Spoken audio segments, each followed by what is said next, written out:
নামাজ রোজা এটা করার নামই ইসলাম নয়, মানুষকে ভালোবাসার নামও হাল জাযাউল ইহসান ইল্লাল ইহসান।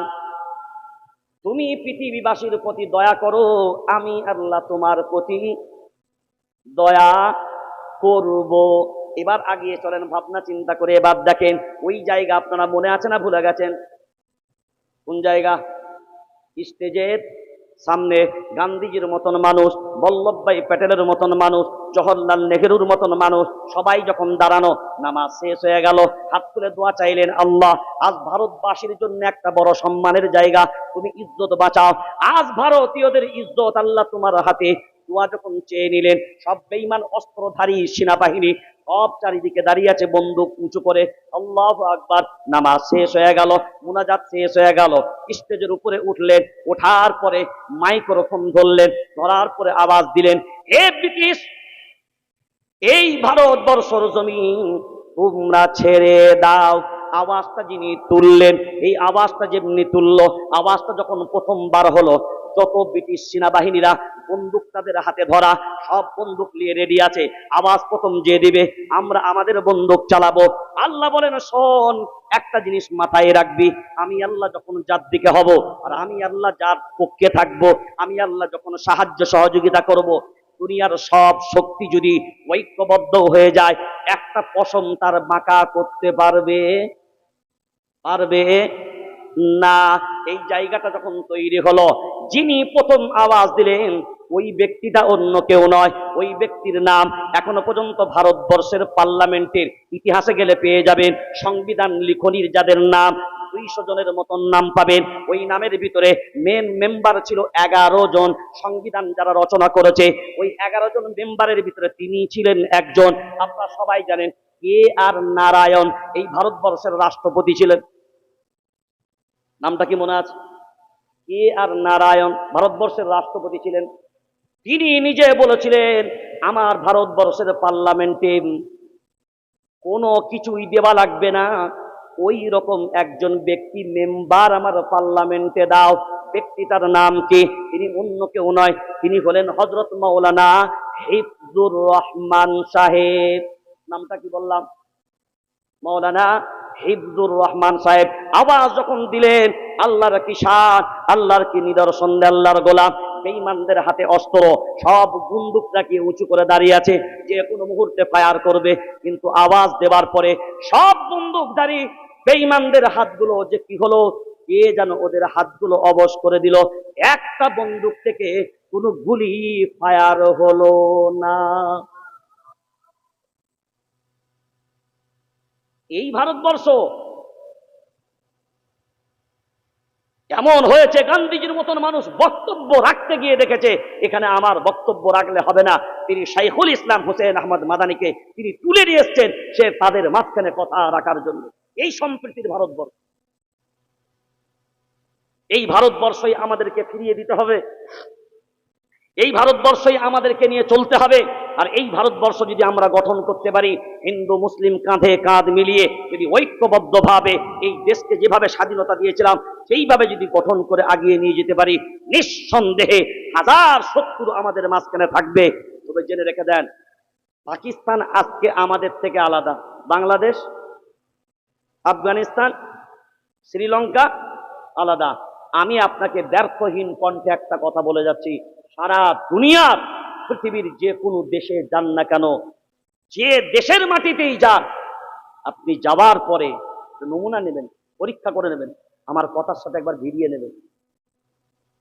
আমার ভারতবর্ষের মাটির যে সুঘ্রাণ, যে খুশবু আছে, পৃথিবীর অন্য কোনো মাটিতে পাওয়া যাবে না।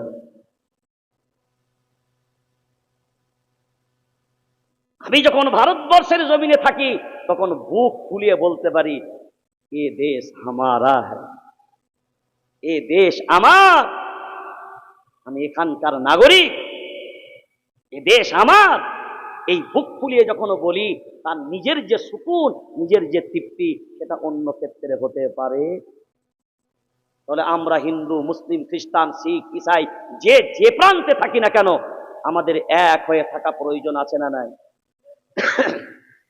সবাই বলেন, প্রয়োজন আছে না নাই?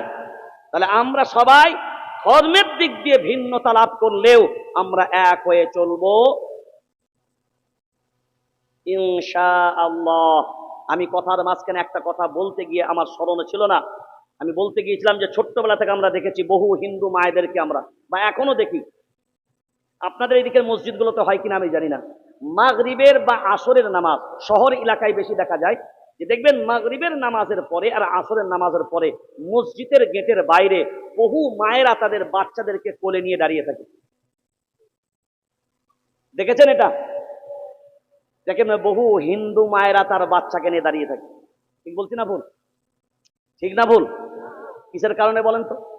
যারা নামাজ পড়ে বেরুচ্ছে তার মানে এরা স্রষ্টার কাছে, ভগবানের কাছ থেকে বেরিয়ে আসছে, অর্থাৎ এদের জুবান এখন এতটা পবিত্র, এরা যদি একটা ফুঁক আমার বাচ্চাকে দেয়, আমার বাচ্চা সুস্থতা লাভ করবে। এর নাম ভারতবর্ষ। বহু হিন্দু মায়েদেরকে আমরা দেখেছি মসজিদের পাশ দিয়ে যদি পেরিয়ে যায়, এখনো পর্যন্ত ভগবানের ঘর মনে করে এইভাবে সালাম করে যায়। আছে না নাই? শ্রদ্ধা করে না করে না? সম্মান করে না করে না? এই সম্মান আছে। এই সম্মানের মাঝখানেও এক শ্রেণীর মানুষ হয়তো চক্রান্ত করে এই সম্মানের জায়গাটা বিছিয়ে তুলতে চাইবে। কিন্তু আমরা যেভাবে ভারতীয় ছিলাম, এখনো যদি সেই ভারতীয় হিসাবে রুখে দাঁড়াতে পারি না, আমাদের ভিতরে বিভেদ নাই, বিভাজন নাই, আমরা ঐক্যবদ্ধভাবে এদেশের স্বাধীনতা নিয়ে এসেছি, ঐক্যবদ্ধভাবেই থাকবো।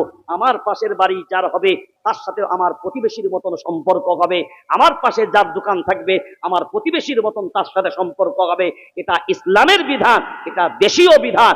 আর সেইভাবেই আমরা জানি ভারতবর্ষের যে কোনো ক্ষেত্রে কে মুসলিম, কে খ্রিস্টান, কে কোন ধর্মের ভিত্তিতে হয় না, তার যোগ্যতার ভিত্তিতে সে জায়গাটা তৈরি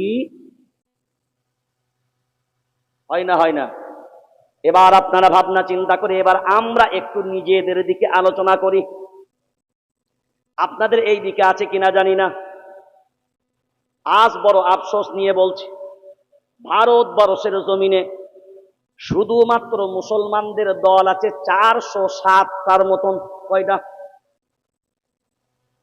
এই 407টাকেই যদি জিজ্ঞাসা করেন জান্নাতে কারা যাবে, সবার জবাব আমরাই শুধু জান্নাতে যাব, বাকিরা সব জাহান্নামে। 407টাই বলবে শুধু আমরাই ইমানদার, আমরাই জান্নাতি, বাকি সব জাহান্নামী।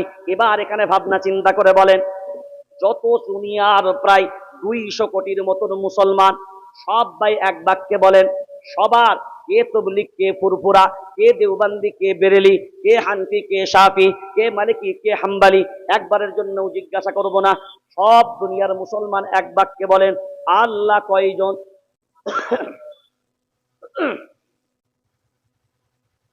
আল্লাহ, একটু সাউন্ডটা দেন, আল্লাহ একজন। নবী কয়জন?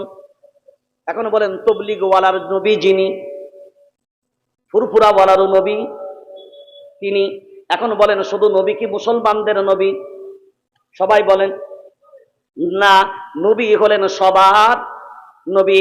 আল্লাহ যেমন নিজে প্রথম বললেন আলহামদুলিল্লাহি রাব্বিল আলামিন, আল্লাহ নবীর সম্পর্কেও তিনি বললেন আমার নবী শুধু মুসলমানদের নবী না, আমার নবী হলো ওমা আরসালনাকা ইল্লা রাহমাতাল লিল, জোরে, রাহমাতাল লিল আলামিন, বিশ্ব জগতের নবী।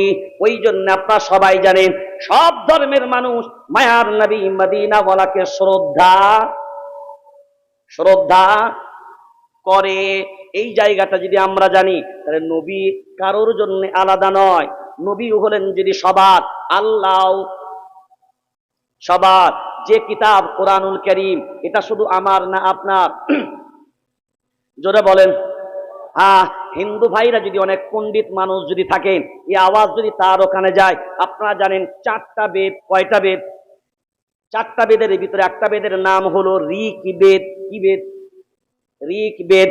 ঋগ্বেদের যিনি ঋষি, ঋগ্বেদের ঋষি তিনি লিখছেন, ঋগ্বেদের ভিতরে একটা শব্দ আছে, একটা বাক্য আছে, মাদ্রি নাগাই, মাদ্রি নাগাই, মাদ্রি নাগাই। ঋগ্বেদের ঋষি বললেন দুনিয়ার জমিনে যদি কোনো ধর্মগ্রন্থের মাঝখানে এইরকম